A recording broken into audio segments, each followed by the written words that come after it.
이걸 갖고 오긴 했는데 심심해서요. 그제 책을 샀어요. 또 전 책 사면 밤에 이제 또 밤에 할 일도 없는 건 아닌데 책 보면서 밤을 지새는 것도 좋잖아요. 그래서 한 권을 그날 사서 그날 밤에 다 보면서 히브리서예요. 히브리서 주석서를 샀는데 책이 이뻐 샀어요. 그냥 알은 그냥 제가 붙인 거고요. 조재천이라는 교수님께서 히브리서 앞엔 주석이고 뒤에 히브리서를 번역을 새롭게 하셔서 아주 그 원문까지 잘 참고하셔서 하셨더라고요. 그래서 저도 이제 이런 게 재미죠. 그래서 재밌죠. 막 창당 주장하고 막 해도 밤에는 또 이렇게 철학책 끼고 봐야 재밌어요. 그래서 같이 히브리서 자체를 다 읽어드리면 좋겠는데 재밌는 것만 좀 읽어드릴까 해서 가져온 김에 좀 조금만 말씀드릴게요. 그래서 이 책을 좀 전에 자세히 읽었으면 산상수훈 될 때 좀 더 각주도 더 넣었으면 좋겠다 하는 또 아쉬움도 있으면서 당시 초기 교회에서 돌던 서신이죠. 누가 썼는지 몰라요. 이 글은. 바울 글이랑 비슷하긴 한데 또 좀 차이도 있고 해서 저자 미상입니다. 초기 교회 공동체 사람들이 읽던 글이에요. 그러니까 예수님 글 아니더라도 제자 중에도 정리 잘한 글 있으면 돌려가면서 읽는 거죠. 지금도 마찬가지지 않나요? 그래서 예수님을 이분들은 이제 신으로 보죠. 신으로 보는 건 맞는데, 그러니까 이 자리가 성부면 성자죠, 성자. 이런 관점은 똑같아요. 근데 이제 성자지만 아무튼 다른 인류와는 정말 다른, 정말 마지, 하나님의 마지로 보고, 여기서는 이 히브리서는 대제사장이라는 측면에서 되게 높게 치는 거죠, 예수님을. 그런데 원래 유대인들은 제사장을 레이지파라고 모세의 형님이 초기 제사장이셨거든요. 그래서 대제사장, 고분 후손들이 대대로 해요. 그러니까 이게 이분들은 율법이 상징하는, 율법이 누가 꼭 제사장 해라, 대제사장 해라 하고 전해놓은 그 양반들은 어떤 육체적인 혈통으로 정해져 있죠. 근데 여기에 상응하는 게 이제 성령을, 그런데 기존 제사장은 레이지파에서 율법이 정한 대로 했는데 성령이 임명한 대제사장이 있다. 예수님이라는 거예요. 예수님은 그냥 성령. 그러니까 이 성자, 아버지 뜻을 그대로 온전히 구현한 이 성자의 존재가 진정한 대제사장이다. 근데 제사장이 뭔지 좀 말씀드리면요. 유대에서는 제사장하고 예언자하고 왕이 중요한데 이 세 개를 다 하면 메시아 그럽니다. 예수님은 제사장이면서 예언자셨죠. 그런데 왕을 못 하셨기 때문에 성경에 이스라엘의 왕이라는 걸, 그래서 왕 노릇을 못 했더라도 실질적으로 왕이다 이런 걸 계속 강조합니다. 나중에 이 왕을 못 하셨기 때문에 왕을 하러 다시 오실 거라고 보는 게 재림설이에요. 요한계시록에서도 마지막에 예수님이 와서 통치하는 새로운 예루살렘을 만들죠. 그때 사실 진정한 메시아로서 역할을 하신다는 거죠. 근데 이미 하늘에서는 왕이시기 때문에 이미 메시아다라고 이렇게 보는 거고요. 지금도 메시아인데 더 메시아로서 뭔가 작용을 하실 거다. 근데 뭔 차이냐면요. 제사장은 이렇게 좀 나눠드릴게요. 경천이라면 이쪽은 좀 A인 측면이 강해요. 즉 제사장은 이 국민들을, 백성들을 대신해서 하늘을 받들면서 하느님을 상대하면서 백성들의 죄를 하느님한테 고하고 자기 죄도 고하고 해서 좀 속죄받게 도와주는 역할. 즉 하느님을 향해 제일 공경하면서 우리 죄를 좀 탕감시키는 그런 역할. 예언자는 하느님의 말을 백성들한테 나아가서 전하는 존재. 백성을 다스리는 존재. 이해되시죠? 백성을 향하느냐 하느님을 향하느냐죠. 그래서 백성을 대신해서 하느님한테 죄를 고하고 사함을 받는 그 역할. 그러니까 뭐죠? 동물들도 잡아서 피도 뿌리고 막 해서 이제 사함을 받는 그 역할을 기존 대제사장들이 했단 말이에요. 대제사장만 성전이 있으면요, 이게 성소가 있고 그 전에 더 이제 마당이 있으면 지성소가 있는데, 지성소 가면 원래 모세가 이런 하느님 만나던 그 자리를 상징해 놓은 겁니다. 그래서 여기 가면 언약의 궤도 있고 해가지고 여기 가면 하느님을, 대제사장만 이 안에 들어가요. 휘장 안에. 그러니까 장막을 걷고 들어가죠. 그러니까 장막을 걷고 들어가서 하는 안으로 그대 내면에 들어가서 하느님을 만나라, 이런 식의 표현을 바울이 쓰는 게 장막을 걷고 들어가서 하느님을 만나는 거, 독대할 수 있는 자. 이게 제가 볼 때 예전에 도마복음 강의할 때 해드렸는데, 이 밖이 마당이 6이라면 성소는 혼이고요. 그러니까 제사장은 들어가요. 대제사장만이 들어간 자리가 0입니다. 여러분 0의 자리에 가면은 하나님을 바로 만나요. 사실은 그 자리가 성령의 자리고, 여러분의 영이 성령과 하나 되는 자리, 이렇게 설명할 수도 있어요. 이해되시죠? 상징은 다 똑같아요. 왜냐하면 사람은요, 지구에 일어나는 문화를 아무리 분석해봐도 머릿속에 들어있는 선천적인 프로그램이 있어요. 꼭 가서도 그렇게 움직여요. 다양한데 하는 짓은 다 똑같아요.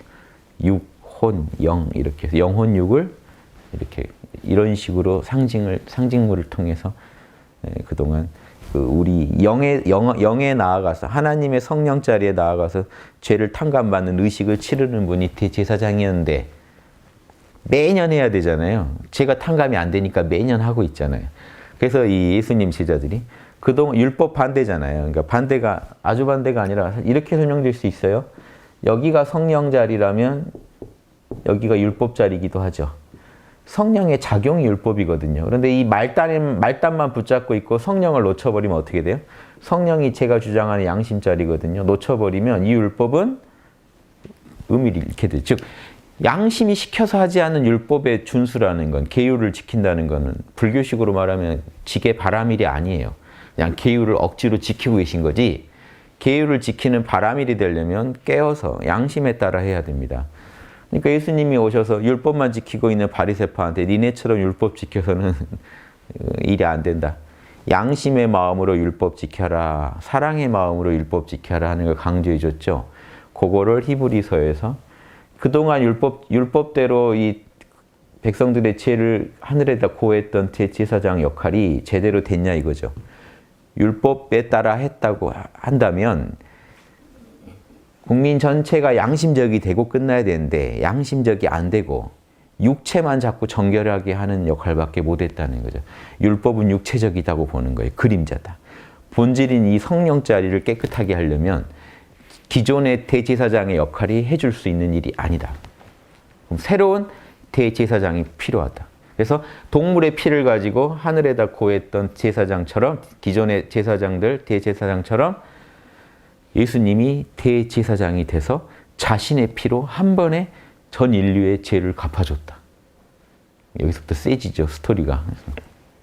그런데 좋게 해석하면 아무튼 예수님 덕에 우리가 하느님 자녀인지 알게 됐다는 거예요.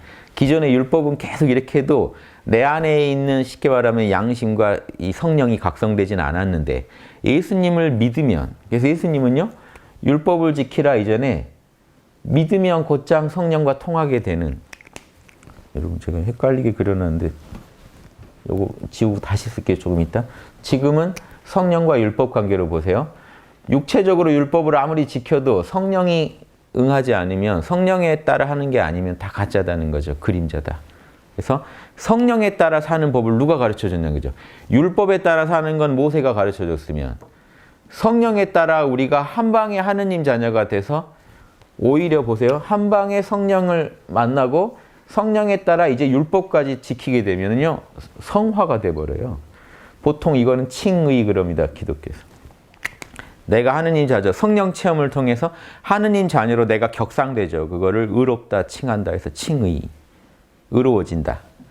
그런데 칭의에서 끝나는 게 아니라 살아가는 동안 내가 더 선해지고 거룩해지는 것, 즉 이제 율법을 완성시키는 자리까지 가면 성화가 됩니다.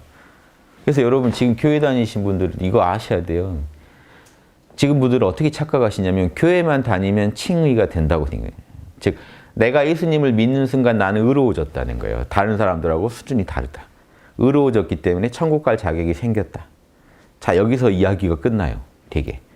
근데 실제로 성경을 분석해 보시면요.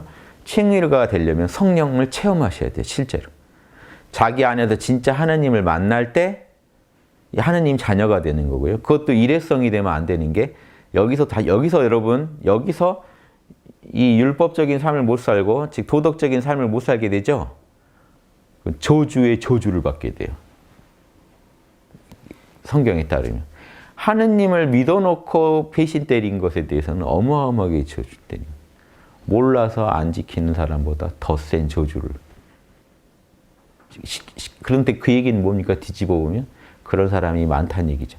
하느님을 만나도 다시 배신하는 사람들이 많다는 거예요. 그래서 그런데 지금 교회는 하느님을 제대로 만난 것도 아닌데 믿었다고 그냥 의로워졌다고 착각한다는 게 얼마나 황당한 논리입니까?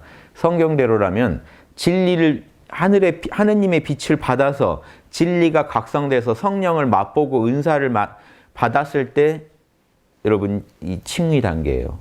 하느님과 이제 만남을 가져서 내가 의로워져요.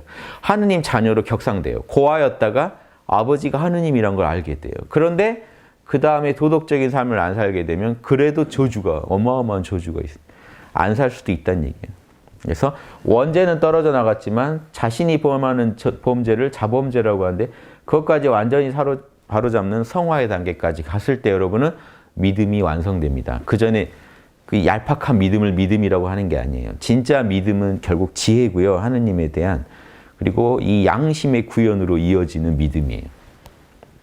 아무튼 히브리서도 그걸 전제하고 있더라고요. 그래서 대제사장이 어떤 존재고 우리가 진짜 성스러워진다는 게 어떤 건지 이해하신다면 교회에 나가서 그냥 천국 갈 거로 생각하신다는 거는 성서적이지가 않아요. 그래서 말씀드린 겁니다. 한번 제가 시간 되는 데까지 좀 읽어드릴게요. 우리에게는 큰 대제사장, 하늘에 오르신 예수 하나님의 아들이 계십니다. 그분은 우리의 연약한 부분들을 공감할 수 없는 대제사장이 아닌 모든 면에서 우리와 같아지심에 따라 유혹을 받으시는 대제사장이십니다. 자, 뭐냐면요. 이거 지우고 다시 이렇게 그려볼게요. 제가 항상 얘기하는 성부는 하느님 자리인데 자, 성자는 어떻죠? 불교식으로 말하면 중생성이 있어요. 에고가 있잖아요. 개체적 자아가. 개체적 자아가 없는 자리고. 기독교인들 볼 때 예수님은 하느님하고 동급인데 원래 어떤 존재냐? 에고를 입었어요. 중생성을 입었어요. 연약해졌단 말이에요. 연약함을 갖고 있어요. 우리처럼. 즉 예수님은 어떤 존재예요? 인간이에요. 인간. 그러니까 예수님을 사람의 아들 그러잖아요. 인자라고 그러잖아요. 사람의 아들이란 건요. 사람 중에 사람. 자, 신성의 한 부분이 사람 중에 사람이 어떤 건지를 보여주려고 사람의 모습을 한 존재가 예수예요. 근데 알고 보면 우리도 그래요. 사실 우리가 예수님 형제인 거예요. 그분이 맞으실지 몰라도 우리도 형제인 거예요. 왜냐? 우리도 원래 그런 존재였단 말이에요. 근데 모르고 살았어요. 그래서 율법을 받아서 그냥 율법 지키면 천국 가는 줄 알고 살았어요. 율법주의를 따라. 근데 그렇게 천국을 못 가요. 그러니까 저 위에서 보니까 천국에 아무도 안 와요. 그래서 어디서 잘못됐나 해서 가봤더니 모세한테 분명히 율법도 줬는데 이 율법은요 성령에 따라 지키라고 준 건데 성령 빼고 율법만 지키고 있더라는 거죠. 그러니까 하나님의 분신이 사람의 옷을 입고 왔다는 거예요. 결국 뭡니까? 말은 거창하지만 인간 중에 가장 신성한 존재가 태어나서 신의 뜻을 인간의 옷을 입고 구현한 거예요. 그러니까 우리처럼 유혹은 받아요. 그런데 일반적으로 우리는요, 유혹이 뭐로 이어지냐면, 보세요. 유혹이 죄로 이어져요. 유혹 근처에만 가도 죄를 지어요. 유혹하지 않았는데도 막 우리가 넘어져서 죄를 지어요. 죄의 싹은 뭐죠? 죽음이요. 그래서 예수님 부활이 왜 상징적으로 중요한지 아세요? 실제 부활은 그게 그렇게 중요한 게 아니라 유혹을 당하지만 예수님은 죄는 짓지 않아 버려요. 그러면 죽지도 않는 존재가 된다는 얘기죠. 논리가. 그게 상징이 부활이에요. 그래서 예수님의 부활이 상징하는 건요. 인간의 그 연약함을 가지고 시련을 당하더라도 죄를 짓지 않고 극복할 수 있는 존재가 가능하다는 걸 예수님이 보여줬다는 거예요. 죽음을 극복했다는 거는 실제 막 죽냐 안 죽냐가 포인트가 아니라 그 당시 유대인들 논리에 하느님이 우리한테 유혹을 당하게 해놨고 우리가 그 유혹에 넘어가는 순간 우리는 죄라는 그 대가를 치르게 돼 있는데, 아니 죽음이라는. 예수님이 와서 인간이 늘 그렇게 사는 거 아니다. 나 너희랑 똑같은 인간적 구조를 가지고 있고 중생성을 가지고 있지만 유혹을 당했지만 나는 죄를 안 지었다. 그랬더니 하느님이 부활시켜줬다. 너희도 다 부활해서 천국 갈 수 있다. 그러니까 인간의 어떤 길을 열어버린 거죠. 새로운 길을. 그걸 해줬다는 거예요. 그래서 유혹을 받았지만 그분은 죄는 짓지 않으셨습니다. 그러므로 확신을 가지고 은혜의 보좌, 하느님 앞에, 예수님 앞으로 나아갑시다. 예수님한테서 자비를 얻고 은혜를 받아서 적시의 도움을, 이게 불교식으로 말하는 가피입니다. 가피를 받. 부처님 향하듯이 예수님을 향하는 거예요. 그래서 예수님은 성자예요. 불교로 치면 여기 법신인 비로자나불이 아니라 이 화신불이죠. 화신불. 보신불이자 화신불. 즉 개체성을 갖고 있는 부처예요. 그래서 어디다가 빌기가 더 편해요. 형체도 없는 아버지, 아무도 본 적이 없는 아버지입니까? 아니면 몸도 갖고 계시고 말씀도 하시고 생각, 감정이 있으신 예수님입니까? 우리를 실제로 걱정해 주시고 우리랑 같은 인간으로 살았던 예수님이겠습니까? 그래서 이분한테 빌면 이분이 대제사장이 돼서 하느님한테 빌어서 우리 죄를 다 탕감해 줍니다. 뭔가 좀 바라는 게 되게 많죠. 대제사장이라고 이름 붙였을 때는 우리 죄를 예수님이 다 탕감해줘서 예수님을 일심으로 믿으면 내가 하느님 자녀가 돼서 거룩해진다고 믿으시는 거예요. 근데 여기서도 말을 그렇게 하면서도 세게 지르면서도 꼭 이걸 강조합니다.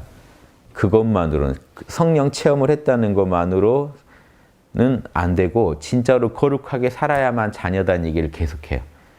그러니까 이 부분을 놓치시면 안 되겠죠?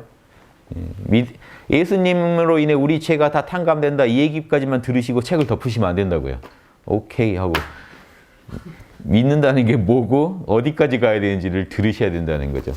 말을 좀 이게 좀 세게 해놔서 그러죠. 팜플렛에 실 제품은 좀 다를 수 있습니다 하는 그거까지 읽으셔야지 나중에 그거 못 봤다 이러시면 안 됩니다. 그래서 그분은요, 육체를 가지고 계신 동안 그분은 자신을 죽음에서 구원할 수 있는 하느님께 첫 번째, 큰 소리로 부르짖고 눈물을 흘리며 기도와 탄원을 하셨고 사람들도 그렇게 하라는 거예요. 모범을 보이신 거예요. 대신에 성부랑은 다르죠. 울부짖고 탄원하고 하셨다는 거예요. 예수님도 오셨을 때, 인간으로 살 때는. 두 번째, 늘 하나님에 대해서 경외하는 마음을 갖고 계셨으며 세 번째, 아들이셨지만 고통스러운 일을 계속 겪으셨어요. 고난을 겪으셨어요. 그러니까 여러분도 역경을 겪는 게 하느님의 올바른 훈육이죠. 자녀에 대한 훈육 방법이라는 것. 아들한테 그렇게 했으니까. 그리고 순종을 배우셨다. 자발적인 순종의 모범이 되셨어요. 그 모든 역경에서도 아버지한테 스스로 힘든 중에도 자발적으로 순종했어요. 요 네 가지를 보여줬다는 거예요. 인간의 모습을 하면서. 그리고 완전하게 되심. 그리고 완전해졌어요. 이분이. 죄를 안 지음으로써 완전해져서 당신에게 순종하는 모든 이에게 영원한 구원의 근거가 됐다는 건요. 다른 제사장들은 육체적 한계가 있고 매년 제사를 지내야 되고 이 양반들은 죽으면 또 다른 대제사장이 또 올라서죠. 예수님은 안 그래요. 율법에 의한 그런 구원은 그렇게 한계가 있지만 성령에 의한 구원을 상징하기 때문에 예수님은 영원히 하느님 옆에 계시면서 인류의 죄를 구원해 주실 거라는 거예요. 그래서 우리가 2000년 됐지만 지금도 예수님을 믿으면 우리는 믿기만 하면, 말이 좀 과한데, 믿기만 하면, 근데 어느 정도 믿어야 되느냐? 성령과 만날 정도로 믿으면, 진짜 믿으면 그 정도 믿어야 되지 않나요? 예수님 앞에 모든 걸 내려놓으면 성령과 하나가 될 수밖에 없어요. 예수님 말고 모든 걸 모른다 해버리시면 여러분 성령과 하나가 됩니다. 여러분 걸 하나도 안 세우시면. 보통 기도를 해도 여러분 거를 들고 기도하니까 통하질 않죠. 하나님은 시공을 초월한 자리인데 거기랑 통하려면 여러분도 시공을 놔야죠. 다 놔야죠. 그러면 통해요. 진짜 순종을 하면 통해요. 그래서 그 정도로 통하게 되면은 여러분이 지금도 예수님의 가피를 받을 수 있다는 거죠. 도움을 받을 수 있다. 적절한 도움을 받아서 여러분이 깨어날 수 있다. 근데 여러분이 예수님이 못 도와주시는 게 이렇게 여러분한테 성령의 맛을 보여주셔도 여러분이 스스로 양심에 따라 사셔야 돼요. 그렇지 않으면은 그때 실족하면 이제 욕을 써놓습니다. 여기 히브리서 뒤에 보면. 근데 요 얘기도 재밌습니다. 유아적 신앙에서 벗어나라는 얘기를 해주는데요. 여러분, 유아적 신앙에서 벗어나야 됩니다. 어린아이들한테는요, 어린아이는 젖을 먹지만 단단한 음식은 성숙한 사람들을 위한 겁니다. 학당에서 하는 게 나와요. 성숙한 사람들은 지속적인 훈련을 통해 선한 것과 악한 것을 구별하는 훈련된 감각을 가지고 있습니다. 이 양심이에요. 탁월한 양심을 갖추고 있어서요. 선악이 바로 자명찜찜 판단이 되시지 않으면 유아적 신앙이라는 거예요. 지금. 저 교회 가서 설교하는 말씀 다 믿고 계시면 유아적 신앙이라는 거예요. 뭐가 유아적 신앙인지 얘기해 주거든요. 유아적 신앙은요. 원래 성숙한 경지를 향해 나아가기 위한 건데 회개하라는 거, 하나님에 대해 믿으라는 거, 그러니까 죄를 회개하라, 하나님을 믿어라. 각종 어떤 식으로 자신을 정결하게 해야 되는지 예식, 그리고 안수해 주는 거, 부활에 대한 가르침, 영원한 심판에 대한 가르침, 이런 것들은 다시 할 필요가 없습니다. 유아적 신앙에서나 하는 거지 성숙한 신앙으로 나간 이들은 뭘 해야 돼요? 선악에 대한 탁월한 감각을 키우셔야 돼요. 지금 교회에서 이렇게 하고 계십니까? 유아적 신앙만 계속 되뇌이고 계십니다. 우리 뭐 부활할 거다. 영원한 심판에서 우리 그 예수님 믿으면 살아날 수 있다. 우리도 같이 부활할 수 있다.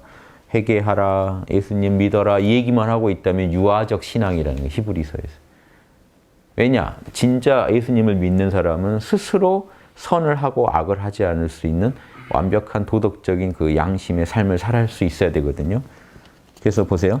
그런데 만약 한 번 빛을 받아서, 이제 여기서도 힌트를 얻을 수 있는 게 빛을 받아서 다른 데서는 진리의 각성이라고 표현해요. 한 번 성령의 빛을 받고 진리를 각성하여 하나님의 선물인 은사를 맛보고 성령을 함께 받은 사람들. 이 정도 해야 칭의입니다. 지금 교회 다녔다고 이거 받으셨나요? 요거? 교회 그 신도 되실 때 요거 다 이렇게 다 받으셨어요? 이거 아니면요, 이거 제가 들었다니까요. 절에서 서로 스님들끼리 견성했냐고 묻는 게 실례듯이 절에 가서 목사들끼리 서로 구원받았냐고 안 묻는다고. 이걸 안 받은 사람들이 많다는 태반이라는 거예요.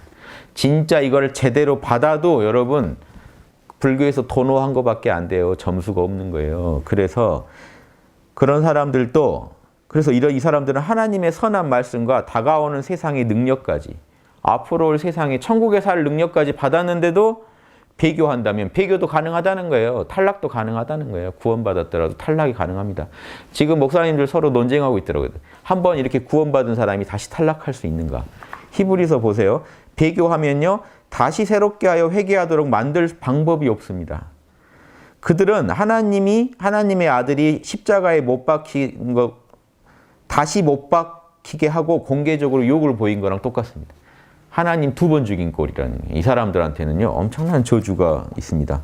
저 뒤에 또 있는데 이어서 저주가, 이런 사람들은 진리에 대한 알을 받아들이고 나서 일부러 지속적으로 죄를 더 짓는다면 이런 자들한테는 불의 맹렬함과 두려운 전망만이 남아있다. 율법을 무시해도 처형당하는데 하나님의 아들을 짓밟고 자신을 거룩하게 해준 언약의 피를 속되게 만들고 은혜의 영, 성령을 모욕한 사람은 얼마나 나쁜 벌을 받겠습니까? 일반 살인자보다 훨씬 더 큰 벌을 받을 거다고 저주를 내려놔요. 즉, 자, 교회 다닌 것만으로는 이미 구원받은 것도 아닐 뿐더러 진짜로 교회 다니는 중에 하나님을 영접해도 또 배신할 수도 있고 죄를 지어서 더 큰 벌을 받을 수도 있다는 게 경고가 돼 있습니다. 그럼 어떻게 살아야 될까요? 그걸 말씀드릴게요. 어떻게 살아야 되느냐?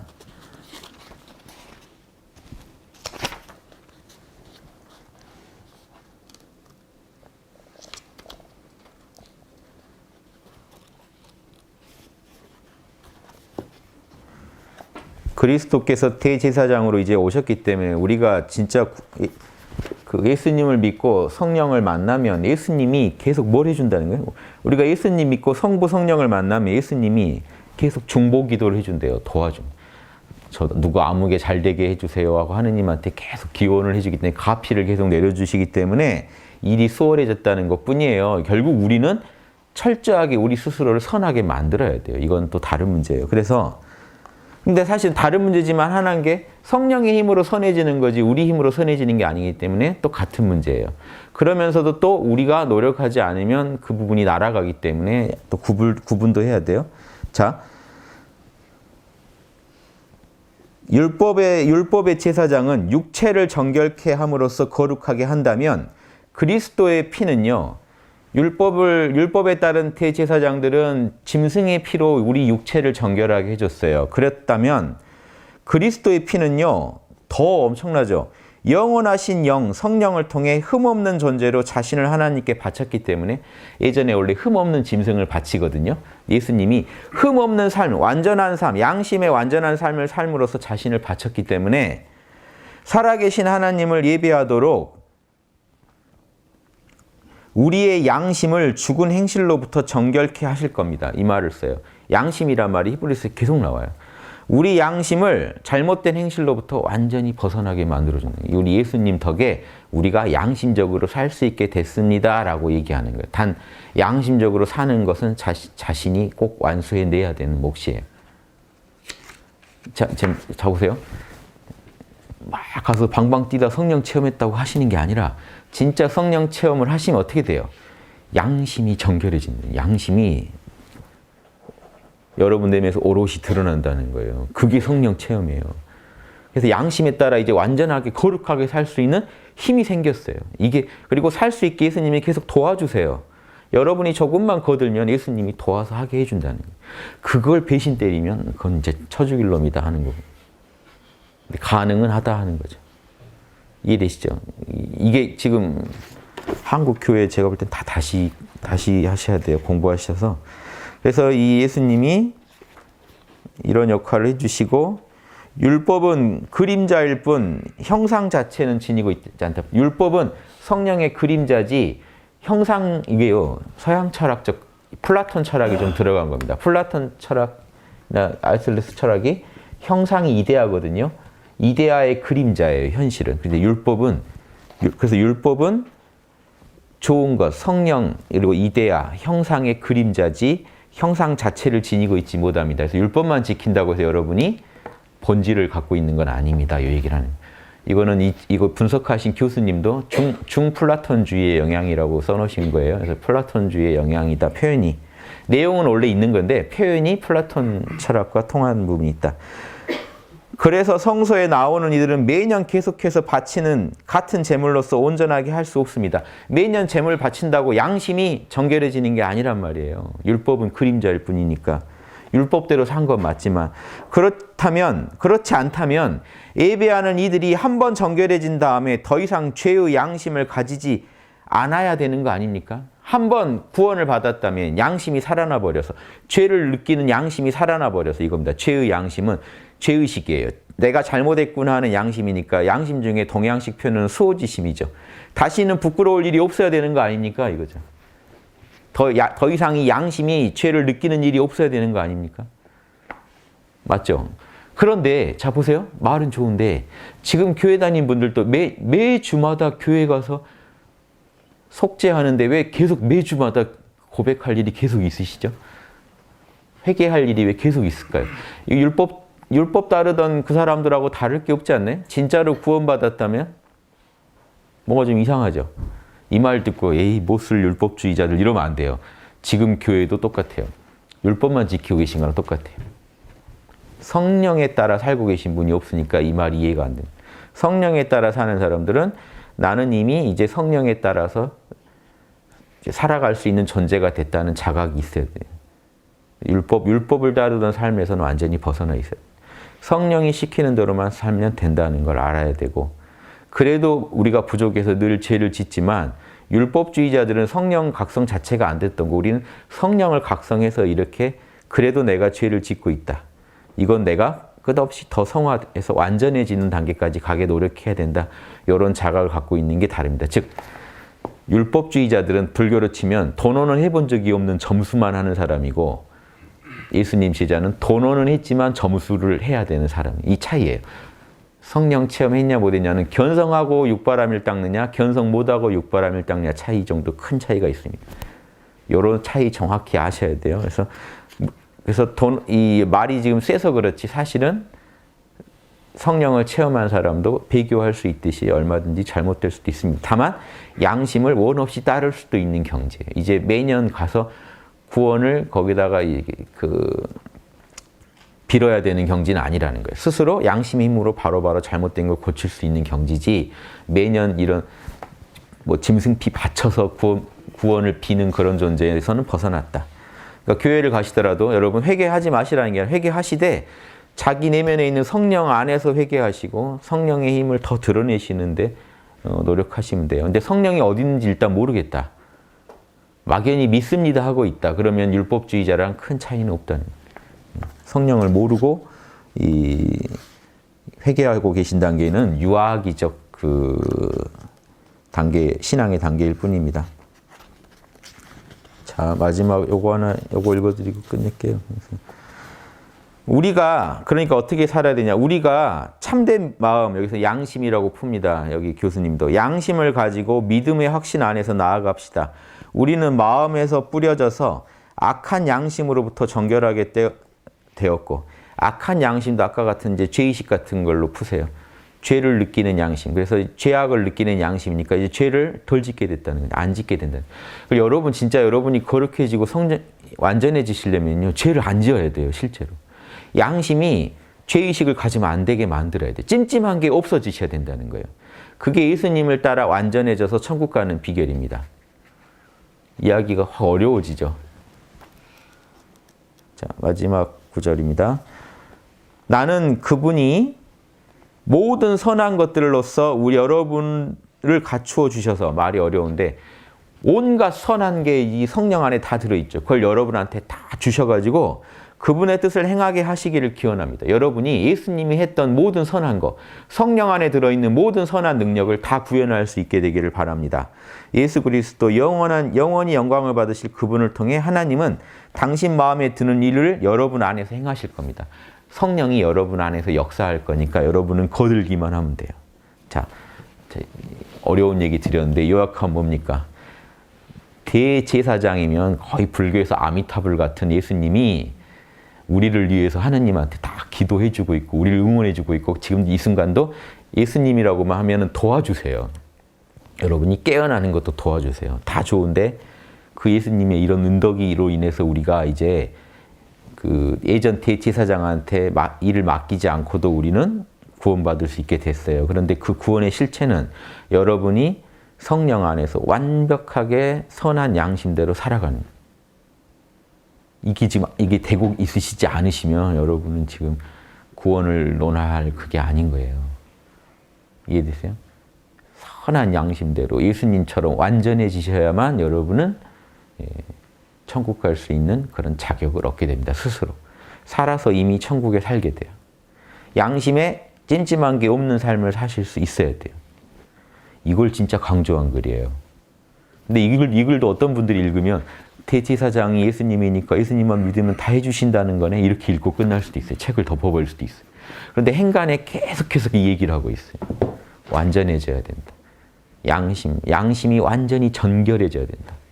양심이 정결해진다는 거예요. 여러분이 양심에 어긋나는 삶을 안 산다는 거예요. 어렵죠? 어려워요. 히브리서 하나 잠깐 봤는데도 여기 이 안에 들어있는 이 내용을 제가 봤을 때는 불교 한 7지, 8지 가야 됩니다. 이 말대로 자명해지려면. 그러니까 지금 천국행이 중요한 게 아니고요, 여러분. 천국 갈 업을 지으세요. 삶을 사세요. 살아서 이미 성령대로 살면 이미 그 순간 천국이에요. 아니, 뭐, 거기도 이미 천국이죠. 예수님급이 아니더라도 이미 천국입니다. 성령 안에 살고 있다는 게 천국이에요. 근데 더 온전한 천국의 삶을 사시려면 여러분도 더 온전해져야 된다는 거죠. 그래서 제가 볼 때는 이미 성령을 맛보는 순간 이미 여러분 천국 사시는데 더 온전하게 천국을 누리시려면 여러분은 더 온전해지셔야 돼요. 양심에 아까 죄의 양심이라는 표현을 썼어요. 묘한 얘기인데 죄를 인지하는 양심이라는 얘기예요. 죄의식. 그러니까 죄의 양심이 없어져야 돼요. 그러니까 죄를 더 이상 인지하지 않을 정도로 여러분 양심이 깨끗해져요. 그리고 그러니까 유아기적 신앙은 계속 믿습니다, 믿습니다. 지금 여기 가는 거 돕는 그 가르침밖에 못 가르쳐줘요. 회개해라, 예수님을 믿어라, 예수님이 제사장이시니까 믿어라, 믿어라. 하다가 진짜 예수님의 가피도 받고 성령 체험도 해야 여러분이 이제 진짜로 이제 의로운 존재가 되죠. 하느님 자녀가 돼요. 격상해요, 신분이. 근데 신분은 격상했는데 깽판을 친다. 그럼 이건 더 엄벌로 다스려지고 여기서는 이제 또 잘하려고 마음만 먹으면 날개를 단 격이니까 예수님 도움받아서 거룩해져 버릴 수 있어요. 우리 자체가 신성한 존재가 될 수도 있다. 이런 얘기를 하고 있는 겁니다. 그래서 히브리서도. 성경도 하나하나 보면 그 안에 어마어마한 실전 팁들이 들어있어요. 위대한 그 보살도라면 보살도고, 저 여기 예수님의 걸으신 인간의 길을 우리가 따를 수 있는 이런 팁들을 많이 얻으셔서 예수님처럼 인자, 사람의 대표자입니다. 사람의 아들. 사람 중에 사람. 이 다들 되셔서 그 로비로 천국 가실 생각하지 마시고 당당하게 티켓 받아서 초청권 받아서 천국에 당당히 입성하시기를 바랍니다. 마치겠습니다.